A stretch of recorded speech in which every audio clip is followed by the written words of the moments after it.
அருள்மிகு பால தண்டாயுதபாணி சுவாமி திருக்கோவிலில் மகா கும்பாபிஷேக விழா வெகு விமர்சையாக நடைபெற்றது. கோவை தென்கரை பகுதியில் அருள்மிகு பால தண்டாயுதபாணி சுவாமி திருக்கோவிலில் 4வது பெருஞ்சாத்தி திருக்குட நன்னீராட்டு பெருவிழா சிறப்பாக நடைபெற்றது. இவ்விழாவானது தலைவர் அருள் டி.எஸ். பெரியசாமி கவுண்டர் தலைமையில் நடைபெற்றது. கடந்த சனிக்கிழமை அன்று விக்னேஸ்வரா பூஜை வாஸ்து சாந்தி நிகழ்ச்சியுடன் தொடங்கி திங்கட்கிழமை அன்று விஸ்வேஸ்வரா பூஜை, பஞ்சகவ்யம், கணபதி ஹோமம், நவகிரக ஹோமம், அஸ்திர ஹோமம், சமஹத ஹோமம், திசா ஹோமம், மூர்த்தி ஹோமம், சாந்தி ஹோமம், திரவியாஹிதி, பூர்ணாஹிதி, தீபாராதனை, முளைப்பாரிடுதல் என பல்வேறு பூஜைகள் நடைபெற்றது. செவ்வாய்க்கிழமை அன்று இடர்களையும் ஈஸ்வரன் முதல்வனுக்கு 2ஆம் கால யாக பூஜை, தீபாராதனை, முத்தமிழ் நாயகன் முருக பெருமானுக்கு 3ஆம் கால யாக பூஜை, தீபாராதனை வழங்குதல் என நிகழ்ச்சிகள் நடைபெற்றன.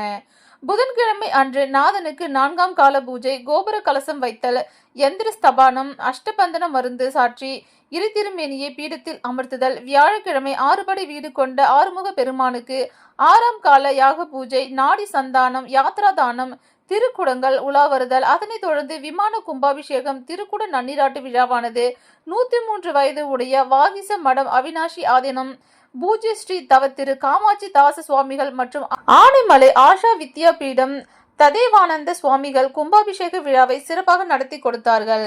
மேலும் மகாபிஷேகம், தசா தரிசனம், அலங்கார தீபாராதனை, காப்பு கலைதல், மாபெரும் அன்னதானம் மற்றும் மங்கள இசையுடன் விழா நிறைவு பெற்றது.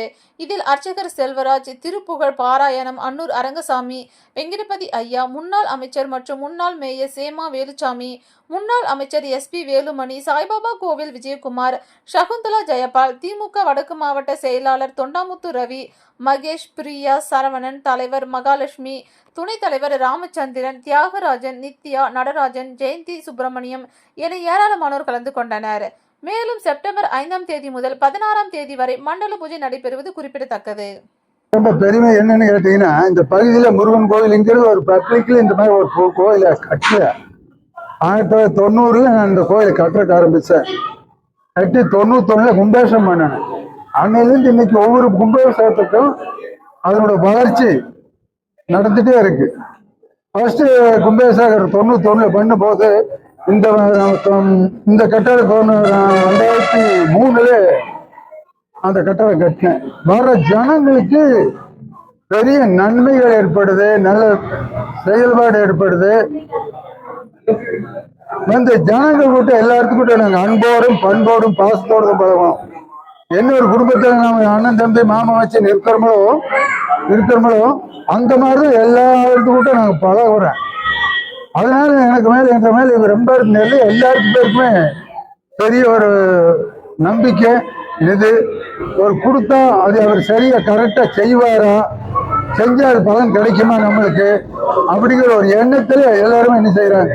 கிட்டத்தட்ட இவர் வந்து எனக்கு 30 வருஷமா 300 ரூபாயில ஆரம்பிச்சது இன்னைக்கு 15,000-20,000 ஆகுது ஒரு கும்பம் இதுக்கு கிருத்தி. அப்படி எல்லா கிருத்திகளுக்கும் 14-13 கிருத்திகளுக்கு எல்லாரும் 15-25 வருஷமா செஞ்சுட்டு இருக்கிறாங்க. அப்படி ஒரு கோயில், நம்பிக்கையான கோயில். இந்த வந்த பொது ஜனங்களுக்கு எல்லாம் பெரிய நன்மை கிடைச்சிருக்கு. குழந்தை இல்லாத குழந்தை கிடைச்சிருக்கு, திருமணம் ஆகாத திருமணமும் நடந்திருக்கு. இன்னைக்கு அந்த கோயில கும்பாபிஷேகம் நான் செஞ்சேன். அது பெரிய இது நான் எதிர்பார்க்கல, ஆனா என்னைத்தான் பண்ண வச்சாரு. பெரிய சிறப்புங்க. அது ஆண்டவனுடைய அருளின்னு நினைக்கிறேன். மகா கும்பாபிஷேகம், அஷ்டபந்தன மகா கும்பாபிஷேகம் பாங்க. அஷ்டபந்தம்னா ஒரு பூஜை பரிசை பண்ணி மகா கும்பாபிஷேகம் செய்யறோம்.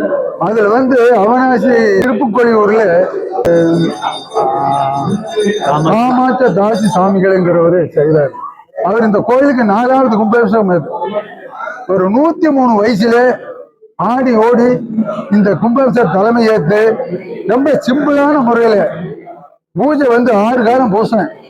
ஒவ்வொரு காலத்துக்கும் பார்த்தீங்கன்னா ஒவ்வொரு மூலிகள் வந்து 6 குண்டத்துக்கு 6 ஒரு நாளைக்கு 12 போட்டு சிறப்பான ஒரு பூஜை. அது அவர் என்ன சொல்றாருன்னா, இந்த மாதிரி ஒரு பூஜை செய்யணும்னா அதை கொடுத்து வச்சிருக்கோன்னு, நீங்கப்பா இல்லைன்னா அந்த பூஜை செய்ய முடியாது. அவ்வளவு சீக்கிரத்துல இவ்வளவு சிறப்பா சீரோட செய்யறதுக்கு அவரு வந்து ரொம்ப முக்கியமானவர்.